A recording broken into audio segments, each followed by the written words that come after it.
కీర్తనల గ్రంథము 5వ అధ్యాయం. యెహోవా, నా మాటలు చెవినిబెట్టుము, నా ధ్యానము మీద లక్ష్యముంచుము. నా రాజా, నా దేవా, నా ఆర్తధ్వని ఆలకించుము.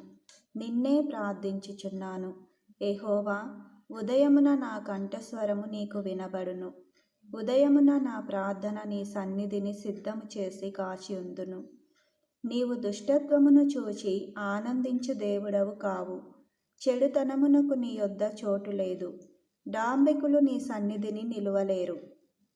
పాపము చేయు వారందరూ నీకసహ్యులు. అబద్ధమాడు వారిని నీవు నశింపచేయుదువు. కపటము చూపి నరహత్య జరిగించువారు యెహోవాకు అసహ్యులు. నేనైతే నీ కృపాతిశయమును బట్టి నీ మందిరంలో ప్రవేశించెదను. నీ ఎడల భయభక్తులు కలిగి నీ పరిశుద్ధాలయము దిక్కుచూచి నమస్కరించెదను. యెహోవా, నా కొరకు పొంచియున్న వారిని బట్టి నీ నీత్యానుసారముగా నన్ను నడిపింపుము. నీ మార్గమును నాకు స్పష్టముగా కనపరచుము. వారి నోట యథార్థత లేదు. వారి అంతరంగము నాశనకరమైన గుంట. వారి కంఠము తెరిచిన సమాధి. వారు నాలుకతో ఇచ్చకములాడుదురు. దేవా, వారు నీ మీద తిరగబడి ఉన్నారు. వారిని అపరాధులనుగా తీర్చుము.